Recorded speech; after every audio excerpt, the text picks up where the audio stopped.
So there's going to be another vote tonight. This thing didn't get out of committee, and it was in part thanks to your fellow Republicans who don't like the contents of President Trump's so-called big, beautiful bill. Well, I'm hoping. That's all I can tell you. I'm very prayerful, very hopeful. We've got an opportunity now, the opportunity of a lifetime, basically, and I hope we don't squander this thing. I think we need to close ranks. Well, folks, grab your popcorn and your pocket constitution because the MAGA movie just dropped a new sequel. And this one? It's called Donald J. Trump and the Case of the Big, Beautiful Bill That Couldn't. Before we dive in, smash that like button like it owes you money, drop a comment with your favorite Trump nickname. Yes, even Ron DeSanctimonious is acceptable. And if you haven't subscribed yet, what are you waiting for? Trump could announce a new tax break for YouTube subscribers next. I would say not everybody's getting everything they want. It wasn't done in just a couple of years. Like I said, it took decades to get to this place. But this is the first time that I can ever remember that we really took a hard look at taking reducing spending and cutting this. And it's not enough. I don't like it either. I mean, I can tell you, I'd like to see this budget balance in reality in the next 5 to 10 years. But unfortunately, this is the way this is working. And we absolutely have got to do our duty. Now to the story. Donald Trump, our tanned and truth socializing former president, decided it was time to bring back the magic of 2017. You know, the era of tax cuts, tariffs, and tweets at 3 a.m. Enter the One Big Beautiful Bill. That's the actual nickname, not something from SNL. This Trumpian Frankenstein was supposed to do it all. Extend his 2017 tax cuts, give tip earners a tax-free boost, pump more money into border security, and throw some sweet green at defense spending. It's the legislative version of a Trump hotel buffet. Big, bold, and maybe a little bloated. The bill strutted into the House Budget Committee, chest out, toupee in place. Dreams high, but just like a Mar-a-Lago steak cooked well done, things quickly started to fall apart.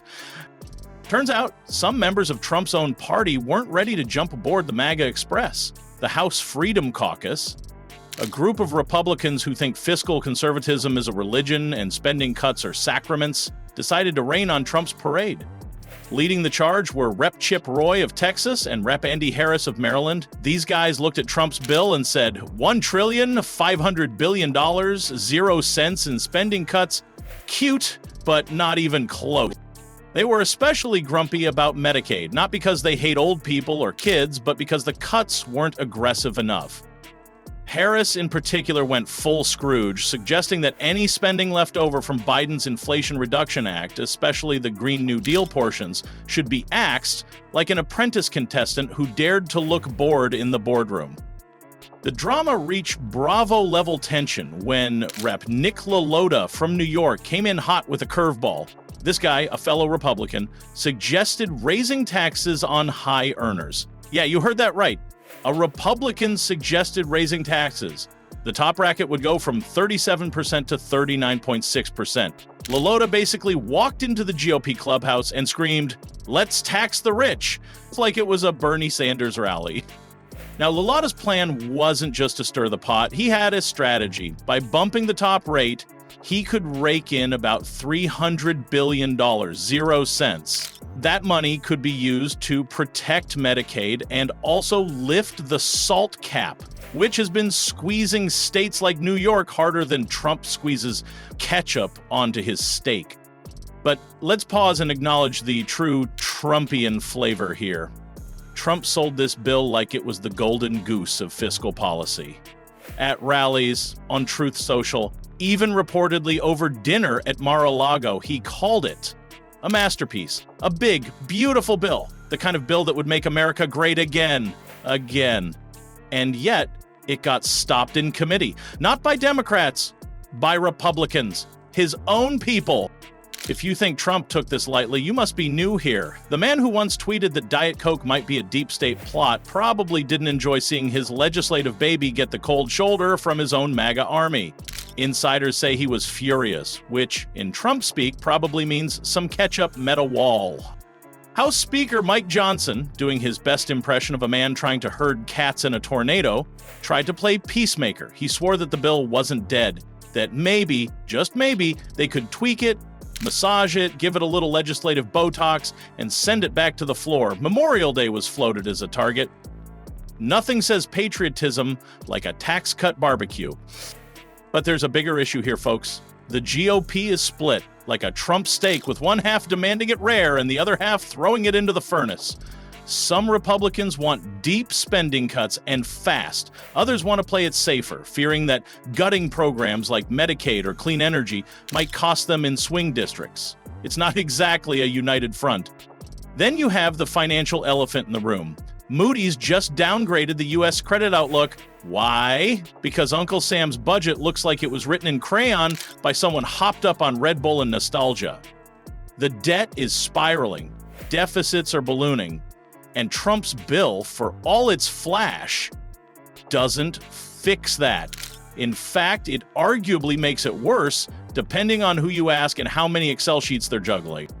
This has left some in the GOP wondering if now is really the time for another round of tax cuts, even ones as beautiful as Trump claims. Sure, giving tip earners a break is popular, but when paired with soaring deficits and no clear plan to balance the budget, it becomes harder to defend, especially when your base is watching Fox News and your donors are reading the Wall Street Journal.